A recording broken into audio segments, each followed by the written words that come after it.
Mejor. El día de ayer habíamos hecho transcripción. ¿Qué significa transcripción?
Tiene un núcleo especial llamado codón, o un triplete que se va a unir a un triplete llamado codón en el ARN mensajero. Eso lo habíamos mencionado, ¿no es cierto? Entonces lo que estamos haciendo es un proceso de post-transcripción.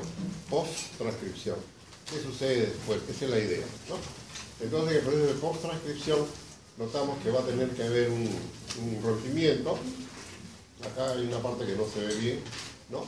Y luego se añade el triplete que habíamos mencionado el día de ayer, citosina, adenina se va a agregar. Entonces se va a ir modificando poco a poco. Luego viene un plegamiento para atender esta oportunidad y tener la forma ya concreta, ¿notamos? Entonces acá existe un triplete que no había y que se agregó. Entonces en el origen, que no está acá, todavía no se ve bien, ¿no? ¿Qué pasa con eso? No se ve bien. Acá se ve bien, pero allá no se ve bien.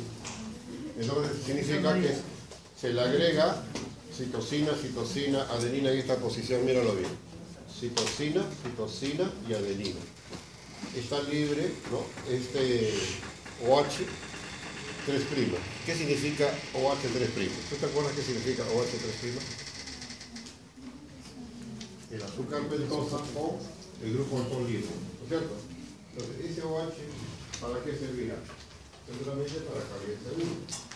Si es un ARN que estamos estudiando, ¿no? De todas maneras, que se va a unir será un aminoácido. Entonces, el aminoácido que tiene, amino, NF2 y carboxilo COH. Por lo tanto, ¿cuál de los dos será candidato para pegarse ahí? El aminoácido que se va a unir tiene que tener dos partes, ¿no? El NF2 y el COH. ¿Cuál de los dos será el candidato para pegarse en ese OH que están mirando ahí? ¿Cuál será el candidato? El carboxilo. De tal manera que si un ácido se une más cosas se pone un éster, ¿no es cierto? Y todos los enlaces son del tipo este nucleado. Ya están listos para recibir. molécula tiene algo especial. Ya hemos dicho que en este lado, en el otro extremo, ¿no? Tenemos ya acá un triplete especial que se llama el anticolón. Quiere decir que la molécula nace grande, y luego se va reduciendo hasta que aparece la molécula debidamente formada. Ahí así no. Esa es la idea. ¿Está bien así? ¿Se entendió? Eso se llama post-qué. Lo que hemos dicho es post-qué.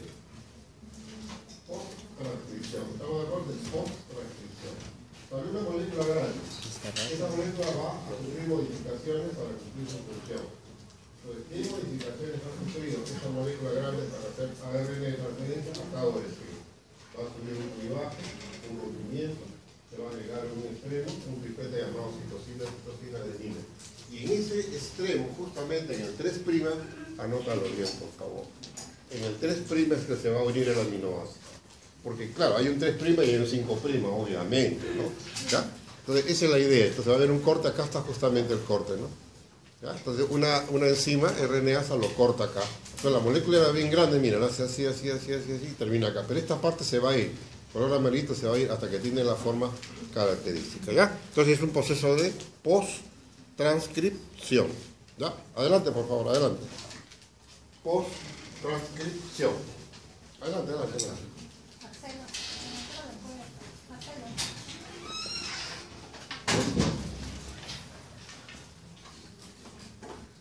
Está fallando, ¿no? ¿Será?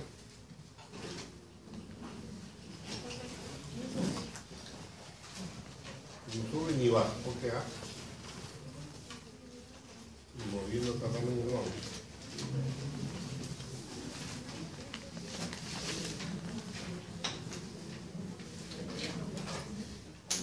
Bien. Ni sube ni baja.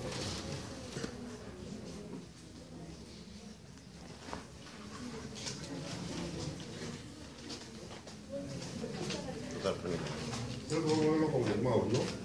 ¿Dónde está los huevos, no? Porque no, yo no sé con la flechita, pero creo que con el mouse.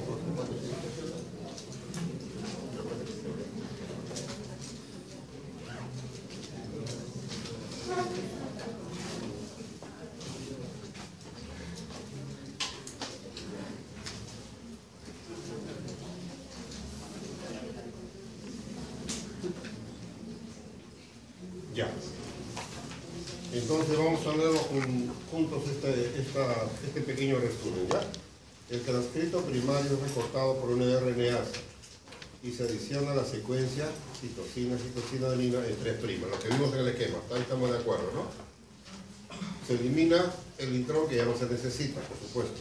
Hay modificaciones de nucleótidos, metilaciones. ¿Te acuerdas por qué te dije la vez pasada que hay las bases modificadas o bases raras? Entonces acá se van a modificar para que aparezca la pseuduridina, la ribotimidina, la inosina, la hidrouridina. Entonces, una vez que se ha hecho esa modificación, entonces aparece esta molécula con la parte ya modificada. Ahora sí ya está, ¿no? Entonces, mira, veamos acá, ya lo sabemos acá. Uracilo y hidrouracilo. Quiere decir que tiene que haber modificaciones de estas bases para que aparezca la llamada base nitrogenada raras, característicos del ARN de transferencia. ¿Ya? Esas son las aclaraciones que hay que hacer. Seguimos. ARN ribosomal. Hablamos qué es el ARN ribosomal. Entonces, hay una porción que vamos a anotarlo acá. Este es el ADN, que es el ADN que va a dirigir la formación del ARN ribosomal. Entonces tenemos una porción que va a ser 18S, una porción llamada 5,8S, una porción llamada 28S. Entonces va a haber partición acá y tenemos tres segmentos: el 18S, el 5,8S y el 28S, que va a formar parte de la unidad grande del ribosoma, 60S y 40S. Entonces, acá tenemos un primario que acaba de salir, que es un precursor. Es bien grande, mira, precursor ARN 45S. Ese precursor grande se va a cortar en porciones especiales, acá, y sale el 18S, se separó el 18S. Acá va a salir el 5,8 es el color amarillo. ¿Estamos? Y acá el último de este color ya tenemos. El resto se va a destruir. Va a haber una actividad catalítica y desapareció. ¿Y qué tenemos? 3 porciones. Nace grande, se corta y aparecen 3 porciones que se van a conformar conjuntamente con proteína el ribosoma. El ribosoma con 2 unidades, 40S y 80S. ¿Ya? Ese es el proceso post-transcripción. Post-transcripción. ¿Ya? El transcrito ARN45S. ¿Cuál es el transcrito 45S? Acá está arriba. 45S está acá. Ese es el transcrito. ¿Estamos? Contiene la secuencia de 28S, 5,8S y 18S. ¿Lo ubicaste? Perfecto. ¿Dónde se realiza la modulación? ¿En qué parte? En el nucleolo. Subrayo nucleolo. Quiere decir que en el nucleolo se va a originar los ARN de tipo ribosomal que después van a formar las subunidades pequeñas y grandes del ribosoma. Hasta ahí estamos claros, ¿cierto?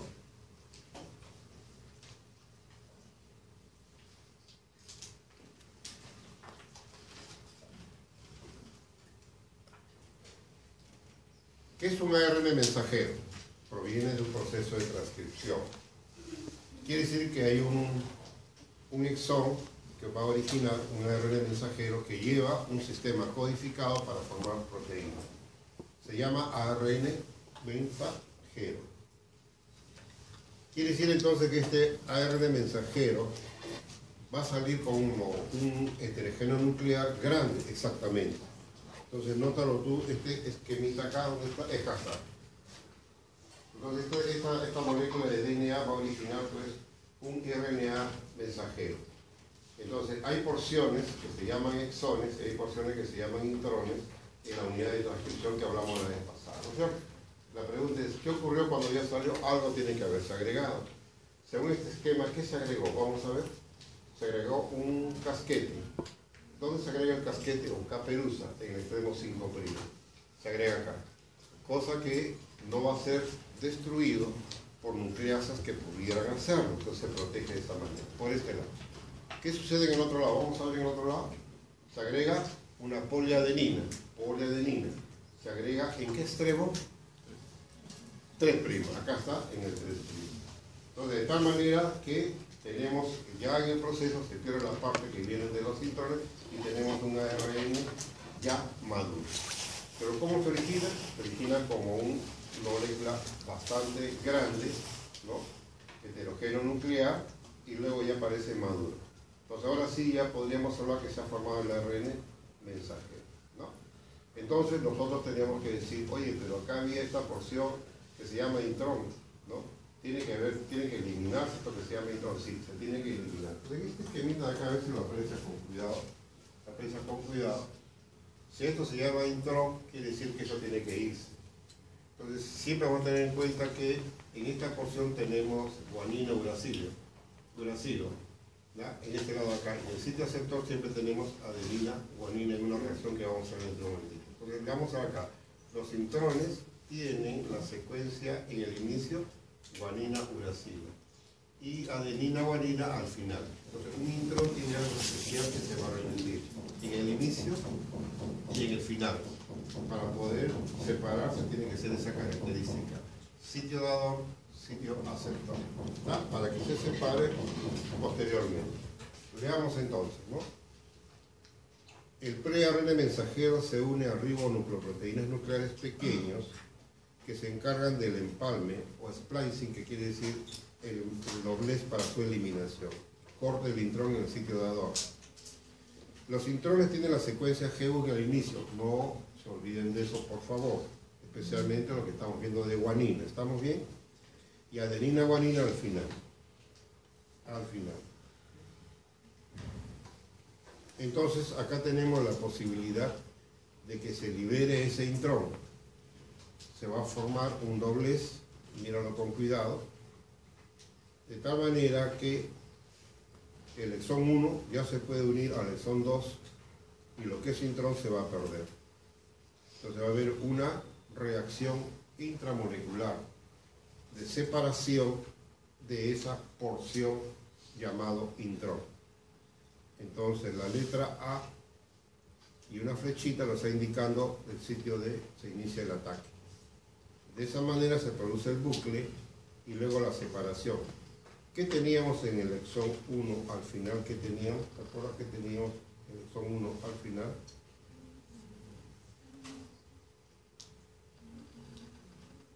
Entonces se supone que va a haber un sitio dador en el exón 1, en el exón 2 un sitio aceptor. Se produce el doblez. ¿Y qué tenemos? Tenemos una separación. ¿Quién se ha ido ahí? El intrón. ¿Quién quedó? El exón 1 que se pegó al exón 2. El exón 1 que se pegó al exón 2. Para que lo entiendas mejor, un esquemita más. Exón 1 termina en G, exón 2, A. ¿Estamos ahí en el primer esquema? La adenina con guanina. Hay una reacción y se produce un bucle. Quedó libre el OH y se une a la guanina de tal manera que el exón 1 está unido al exón 2. Lo llamado intrón se va a degradar. Ese esquemita es el tercero que te pongo para que lo entiendas mejor. Nuevamente, ¿dónde está el exón 1? Este es el colorcito del exón 1. ¿Dónde está el exón 2? Este es el colorcito del exón 2. ¿Qué se quiere? Unir exón 1 con exón 2. Ya se unieron ya. Ya se unieron. Acá tenemos ya la unión. Quiere decir que esta porción de acá, llamada intrón, la tenía que ir. Eso es lo que se quiere, que se pierda. Para eso tiene que haber un ataque, una reacción del final del exón 1, el final y el inicio del exón 2. A ver nuevamente, adenina, se produce el doblez y quedó libre el exón 1, ya está libre. Este alcohol libre reacciona con esta guanina y tenemos la unión de exón 1 con exón 2. Y esto se perdió. ¿Va? Entonces, obviamente, la finalidad de estos tres esquemas es que entiendas que hay una actividad autocatalítica sin necesidad de una enzima aparte. Autocatalíticamente se produce la separación de esa porción. No hay una enzima que corte acá, no. Es la misma molécula que va a romperse esa porción para su separación. ¿Cómo se llama esa porción que se ha ido? ¿Qué nombre tiene esa porción que se ha ido? Se llama intrón. El intrón que ya se fue va a ser degradado posteriormente. ¿Y qué nos queda? La molécula que queda, ¿cuál es? Los exones. Por lo tanto, los exones ya pueden traducirse, Esa es la idea. ¿Por qué estamos mencionando esto? Porque estamos en la etapa de post-transcripción. Ayer vimos transcripción, ahora estamos en post-transcripción. ¿Cuál post-transcripción hemos visto? ¿Cuál fue el primero que vimos? El ARN de transferencia, ¿te acuerdas? Luego el ARN ribosomal. Y ahora, exactamente, el mensajero. Entonces, si ya tenemos todo, ya se puede hablar de biosíntesis de proteínas, ya podemos hablar. ¿Qué se necesita para que haya biosíntesis de proteínas? Lo cual se realiza a nivel de los ribosomas. ¿Qué es lo que necesitamos? ¿No es cierto? Los ARN que acabamos de hablar, especialmente el mensajero y lo de transferencia. ¿Por qué? Porque los ARN ribosomales van a formar las subunidades, ¿no es cierto? Entonces, ya tenemos todo, sí. Ribosoma, nuevamente en procariotas 70S, ¿no? Está la distribución que ya te mencionó varias veces, ¿no es cierto? Y eucariota 80S, el 60S tiene las porciones que hemos hablado, ¿te acuerdas? 28S, y el S significaba, ¿te acuerdas que te dije? Coeficiente de sedimentación, unidades Svedberg, que se obtiene por ultracentrifugación. Ya habíamos aclarado eso también por si acaso, ¿no? ¿Ya? Entonces, el 60S de eucarioto, ¿qué contiene? El 28S, el 5,S y el 5S. La subunidad menor de eucarioto, llamado 40S, ¿qué contiene? ¿Lo ubicaste? ¿Lo ubicaste? ¿Qué contiene? Respuesta 18. ¿No? Hay un ribosoma mitocondrial que parece procariota, ¿no? Varían entre 55S y 60S. ¿no? Ahí tenemos un ARN de tipo 16S en uno de ellos y en la otra porción 2S. También hay en mitocondrias, por supuesto que sí.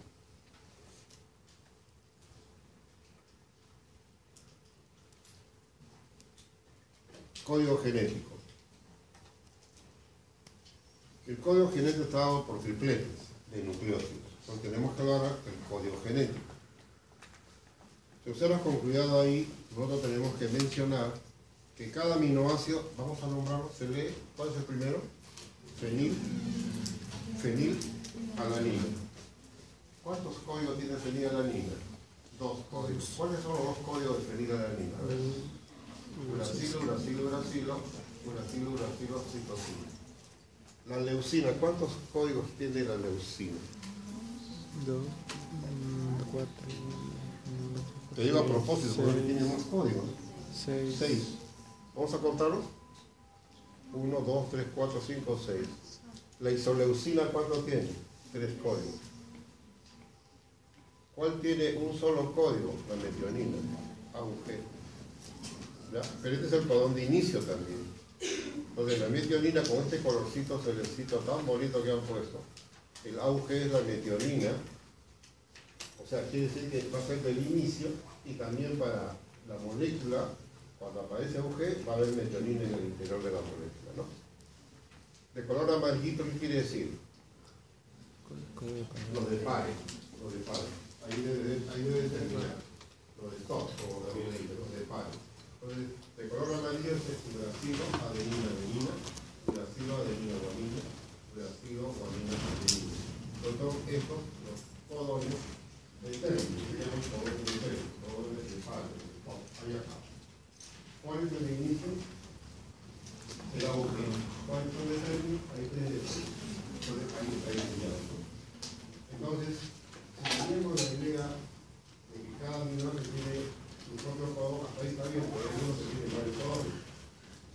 Hay uno que tiene hasta 6 codones. Ahora, si es un codón, tiene que haber un triplete, ¿no es cierto? Tiene que haber un triplete, de todas maneras. Entonces, ¿cómo leemos el código genético? Acá tenemos, por este lado, uracilo, citosina, adenina, guanina, primera letra, primera base. La segunda letra, segunda base, uracilo, citosina, adenina, guanina. Y acá tenemos ya la tercera. Entonces vamos a ver, uracilo, que es este de acá. Uracilo, citosina, que es este de acá. Uracilo, adenina, que es este de acá. Uracilo, guanina, y así estamos completando. Vamos a ver en la segunda columna, si se entiende, cómo sería. Las dos primeras, acá se repite uracilo, citosina. Y luego acá llenamos con estos de acá, uracilo, citosina, adenina y guanina. ¿No? A ver, vamos a ver este de acá. ¿Cómo sería esto? Uracilo primera, adenina segunda, tercera uracilo. Y de esa manera tenemos diseñado los códigos genéticos, ¿no? Los tripletes, ¿no es cierto? Entonces, ¿qué características notamos ahí? Que son 3 letras, ¿no? Perfecto. ¿Qué notamos ahí? Que hay aminoácidos que tienen varios códigos, obviamente, ¿no? Entonces, nosotros tenemos que recordar lo siguiente. Otra vez. El lenguaje, ¿qué letras tiene que considerarse en el lenguaje genético del ADN? Adenina, guanina, citosina, timina. En el ARN mensajero el alfabeto también tiene 4 letras, y donde el uracilo es reemplaza a la timina. Estamos hablando de ARN, ¿no es cierto?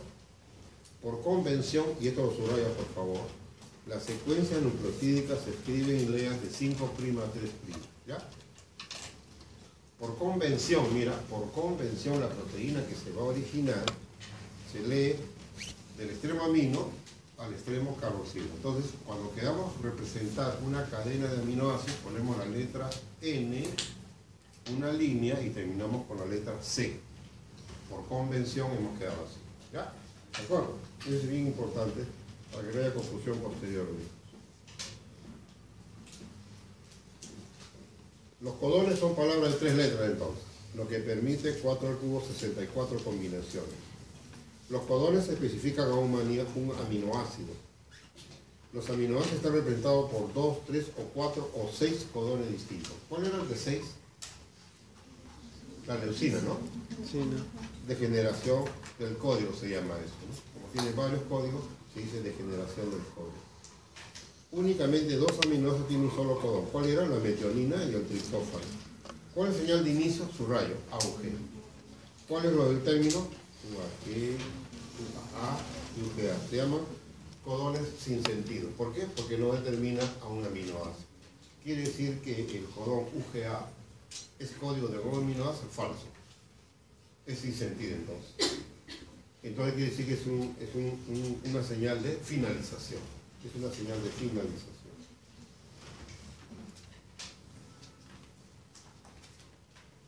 Tiene que haber una interacción codón-anticodón, ¿cierto? Tiene que haber una interacción del codón y el anticodón. ¿A quién pertenece el codón? A la ARN mensajero. En la figura, ¿dónde está? En la parte inferior. ¿A quién pertenece el anticodón? La transferencia. Claro, de transferencia. Entonces, el anticodón puede establecer interacción con distintos codones.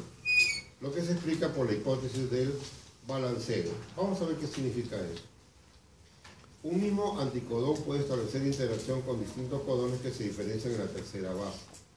La primera base del anticodón 5' es menos selectiva y puede establecer con la tercera base del codón un par distinto.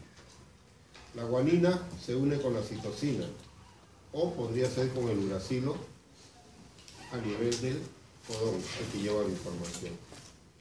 El uracilo con adenina o guanina en el codón. La inosina con adenina, citosina o uracilo en el codón. Acá tenemos la relación de codón con anticodón. Veamos la dirección. 5', 3'. Veamos la dirección. 5', 3'. ¿No es cierto? Entonces, en este caso, estamos en la primera base. Porque la primera base de quién? El ARN. Este es 5'. Y la tercera base es 3'. ¿Ya? Al revés. Cuando hablamos nosotros de codón, estamos acá. Entonces, la primera base es adenina en este caso. Lo leo de 5' a 3'. Esta es la primera base, esta es la segunda base y esta es la tercera base. Entonces, esto de acá permite, digamos, la interacción que hemos mencionado, ¿no?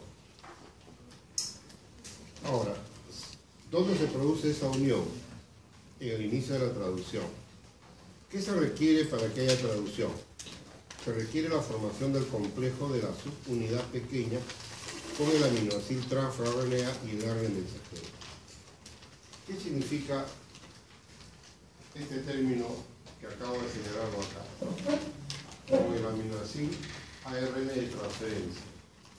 Con el aminoácido trans-RNA. ¿Qué significa eso? Es el aminoácido y la forma activada de la molécula. Esto de acá el aminoácido tiene que unirse al ARN de transferencia. Te pregunto, ¿a qué parte del ARN de transferencia se une el aminoácido? ¿Cuál es la respuesta? 5'. Hay una porción citosina, adenina, que está lista para recibir el aminoácido. Entonces, el ARN de transferencia tiene que activar para que pueda unirse el aminoácido. Entonces, el primer paso es la activación, de tal manera que se forma el aminoácido trans-RNA, el aminoácido ARN de transferencia. Entonces, ya tenemos esta molécula, recién puede unirse a la ARN mensajero. Entonces, la primera etapa requiere energía, para que se pueda unir un aminoácido a la ARN de transferencia, se requiere la energía. Entonces, cada nucleótido, en especial del ATP, va a permitir la energía necesaria para que se produzca esta unión. Y tenemos el aminoácido trans-RNA. Entonces, quiere decir que esta molécula de acá tiene que unirse al ribosoma. La pregunta es, ¿a qué parte del ribosoma se va a unir? Respuesta, a la unidad pequeña. En la unidad pequeña tiene que haber un codón que lo reconozca. ¿Cómo se llama ese codón que lo reconoce? El codón de inicio, acá está, AUG. Entonces, ¿quiere decir que ya se puede unir? Sí. Oye, pero AUG es el código de la metionina. Entonces quiere decir que acá está cargando ya la metionina, exactamente. Entonces, la metionina es este color verdecito de acá, y esta es la molécula de ARN de transferencia que acaba de unirse. Entonces acá tenemos adenina, acá tenemos uracilo, acá tenemos uracilo, acá tenemos adenina. Los pares se acaban de formar, se acaban de unir mediante puentes de hidrógeno. Entonces, el ribosoma se forma de la siguiente manera, ¿no? El ARN mensajero se ha unido a esta unidad pequeña del ribosoma. Está listo el codón de inicio y recién se une el ARN de transferencia. Y después ya viene la subunidad grande. Cuando la subunidad grande ya se unió, te va a quedar un sitio llamado P, donde se va a producir la unión de dos aminoácidos, y un sitio llamado A o aminoácido, donde va a entrar el siguiente ARN de transferencia. Entonces acá queda un espacio vacío en este esquema, porque acá va a entrar el ARN de transferencia. ¿Para qué? Para que los dos aminoácidos puedan unirse mediante un enlace peptídico por medio de la transpeptidasa. Entonces, esa manera como se forma es complejo. Primer paso, tiene que activarse la molécula de ARN de transferencia. ¿Cómo se activa la molécula de transferencia? Cuando el aminoácido se une a la porción CCA, ¿no?, del extremo 3' del ARN de transferencia. Si ya está activado, entonces ya puede unirse al codón de inicio del ARN mensajero, para lo cual el ARN mensajero ya se unió a la subunidad pequeña del ribosoma. Hasta ahí estamos en la primera etapa todavía. Luego viene la asociación de la unidad grande, ¿no es cierto? La unidad pequeña es 40S, la unidad grande es 60S y se produce el ribosoma 80S. En ese momento quedan dos porciones, dos sitios. ¿Cuáles son? El sitio A y el sitio P.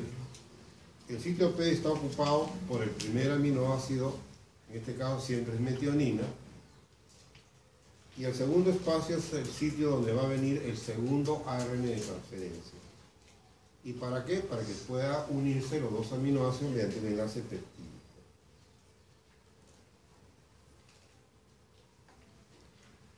Para que estas uniones se puedan darse, se necesitan factores de iniciación que son proteínas. Hay una gran variedad de factores de iniciación que van a ayudar a que se produzcan las uniones que hemos mencionado. ¿Una aclaración? Sí. En eucariotes se llama E y F. En procariotes simplemente IF. E de eucariote, lo puedes leer ahí. ¿Lo ubicaste? Los factores de inicio en eucariotes se llama E y F. E y F1, E y F2, E y F3, E y F4. Si fuera procariota simplemente decimos factor de iniciación, una proteína llamada IF. En el caso del esquema que estamos mirando, ese ribosoma es de tipo eucariota. Por lo tanto, notamos la metionina, color verde. Si fuera procariota, entonces la subunidad sería de 30S, no 40S. Y la metionina que entra es la formilmetionina, F-met, formilmetionina. O sea, ¿hay diferencias? Sí, hay diferencias entre procariota y eucariota. Los procariotas tienen ribosomas más pequeños, los eucariotas mucho más grandes. 40S, 60S eucariota. 30S, 50S procariota. Si este esquema fuera de procariota, ¿qué cambios habría ahí? En ese esquema que estás mirando, ¿qué cambios habría? Que la subunidad pequeña, 30S, ¿no?, presenta un código AUG que recibe a una formilmetionina. F-met, formilmetionina. Si fuera eucariota, lo que no está ahí, simplemente metionina. Esa es la diferencia que quisiera que lo tengas en cuenta. Ahora, ¿lo entiendes mejor? ¿Dónde está la subunidad menor en procariota? ¿Dónde está? En la parte inferior. ¿Cómo se llama? 30S. ¿Cuáles son sus factores proteínas especiales, y F1 y F3, etc. Se fusionaron. ¿Dónde está el ARN mensajero? ¿Lo ubicamos el ARN mensajero? Acá está el ARN mensajero. ¿Me entiendes? Entonces, hay una porción de la unidad 30S que contiene ARN ribosomal 16S, donde se va a producir la unión para que este mensajero se pegue. Ahora sí, ya está unido al 30S, ¿no es cierto? Acá tenemos la metionina, pero como es procariota, se llama formilmetionina. Formilmetionina. O sea, ha habido una reacción previa y que es formilada la metionina. La molécula que ayuda es la GTP, y acá tenemos el factor de iniciación de tipo 2. ¿Cómo se llama esta porción que estoy señalando acá? ¿Qué nombre tiene esta porción? Uracilo, adenina, citosina. ¿Qué es esto? El anticodón. Entonces este uracilo va a buscar a una adenina. Esta adenina va a buscar a un uracilo. Y esta citosina va a buscar a una guanina. Entonces, ¿a quién va a buscar? Al inicio, codón de inicio. ¿Me entiendes? Al AUG. Entonces, el AUG tiene que estar acá, y acá está el AUG. Entonces, ¿cuál es la dirección? Esta dirección es así. Y acá se va a quedar. Acá está el AUG. Por lo tanto, esto va a entrar acá. Una vez que esto entra acá, los factores de iniciación que existen, el 50S permite que se unan. Y ya tendríamos acá el ribosoma debidamente formado. ¿Ya? Entonces, cuando dibujamos un ribosoma, su unidad grande, su unidad pequeña, quiere decir que estamos dibujando el inicio de la biosíntesis de proteína. Si están separados, obviamente todavía no hay biosíntesis de proteína. Entonces, ¿cuándo se forma el ribosoma? Cuando el orden mensajero se acaba de sintetizar. Entonces, cuando hablamos en procariota, todo es secuencia, ¿no? Transcripción, traducción. Pero en eucariota, el mensajero tiene que salir del núcleo. ¿No es cierto? Esa es la gran diferencia, pero el proceso es bastante semejante con respecto a codón anticodón. Vamos a ver eucariota. Ya lo ubicaste, ¿no? En el esquema anterior estaba todo separadito, acá está todo junto. A ver, ubícalo ahí. ¿Qué estamos viendo? Su unidad 40S. Codón, AUG. Anticodón, UAC. ARN de transferencia. El AUG es el código de la metionina, estamos de acuerdo. ¿Entiendes? Pero acá no se pone F. ¿Por qué no se pone F de formilación? ¿Por qué no se pone F? Porque estamos en eucariotas. Hasta ahí está la diferencia, ¿no? Se acaba de formar un ribosoma. ¿Y qué significa el término K?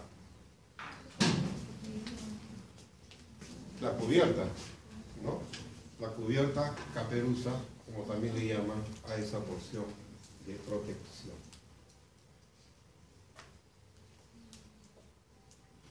Y aquí tienes toda la secuencia para que lo leas con cuidado. Cuando se pone la letra E, significa eucariota. Cuando no se pone la letra E, significa procariota.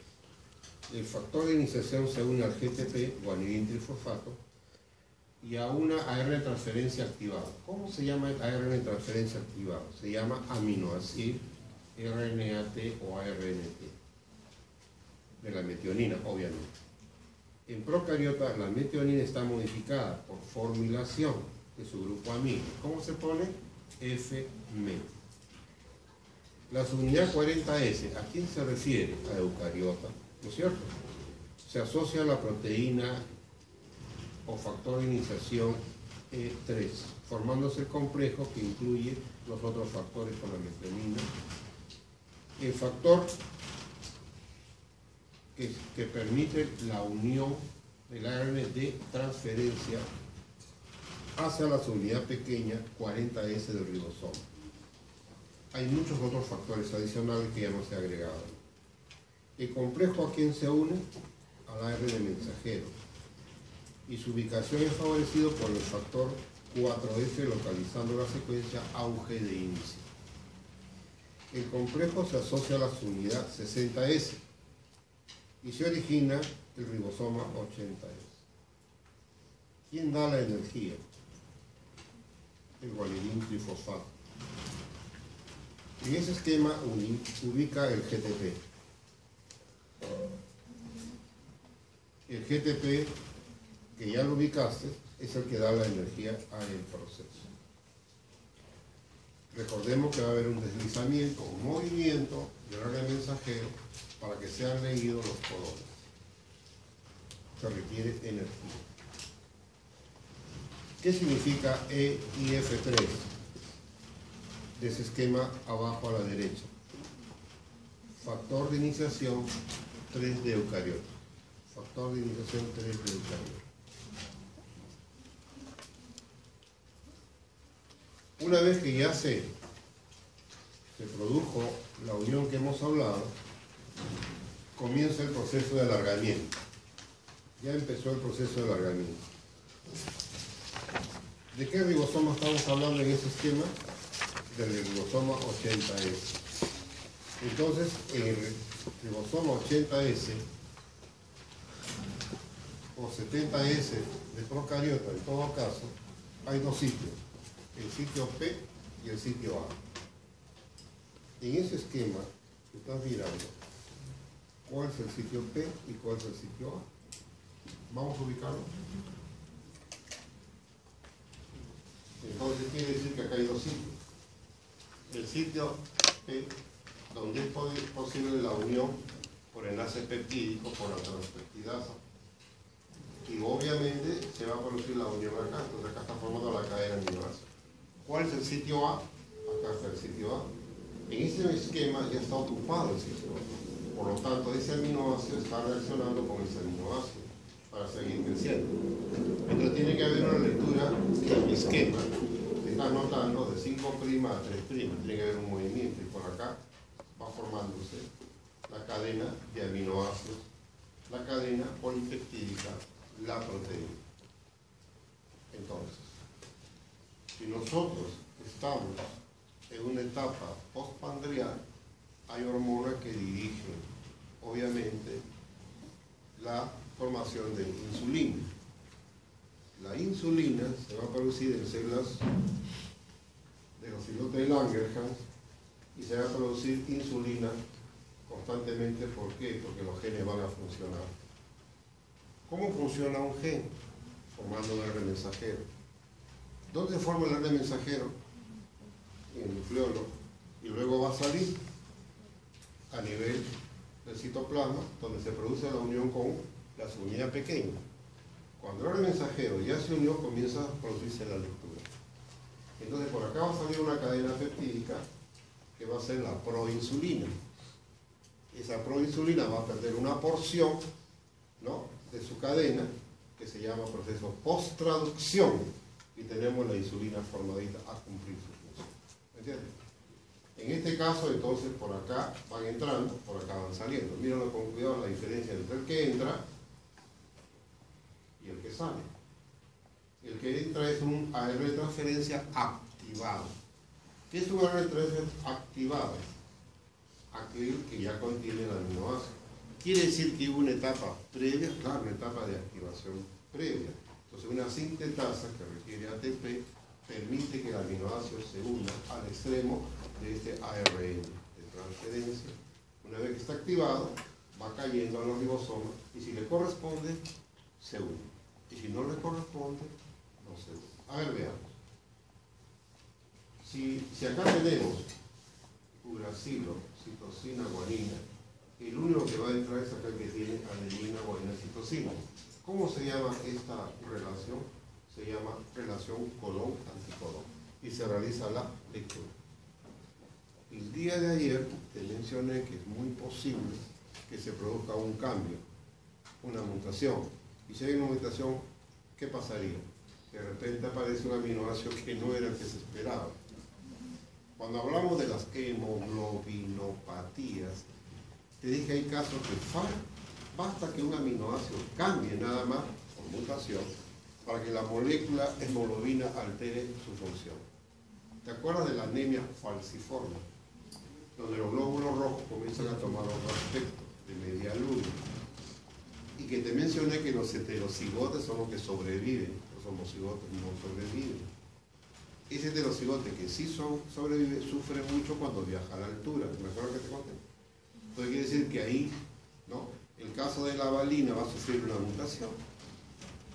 Entonces, la pregunta es, ¿cómo se produce lamentablemente cuando el ARN mensajero tiene una base ya alterada?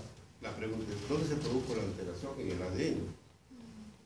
Entonces, si en el ADN se produjo, en el exón exclusivo de esa globina, se produjo la mutación, eso se va a observar en el ARN mensajero y eso se va a traducir en la cadena. ¿Me entiendes? Entonces, si en esa cadena D, en posición 6, ya no existe el aminoácido que debiera, sino el otro, a la hora que viene el proceso de post-traducción, la cadena tiene que formar su aspecto característico y al no formarse como debe ser, no funciona. Por eso que este proceso es bien importante tenerlo en cuenta para relacionarlo con todos los procesos de mutación que hemos hablado, ¿no? Entonces, formado el complejo, ya es posible la formación del enlace péptido. ¿Dónde se forma el enlace péptido? En el sitio P. En el sitio P. Exactamente. Ahí se forma el enlace péptido. Y va saliendo la cadena polipeptídica para el proceso de post-traducción. ¿Qué significa proceso de post-traducción? Lo que va a sufrir la molécula, ¿no? Posteriormente. Háblame de la insulina. ¿Qué te dije de la insulina? Sale un transcrito, sale una molécula que luego debe ser escindida y luego formada para proinsulina se transforme a insulina. Cuando ustedes van a entrar ya, por ejemplo, a la parte de inmunología, entonces van a hablar de las inmunoglobulinas. Y las inmunoglobulinas tienen todo un proceso también de transformaciones post-traducción, que sería lo que continúa. ¿Ya? Entonces, hasta ahí hemos llegado. Quisiera saber si hay alguna pregunta con respecto al ARN, estructura y función.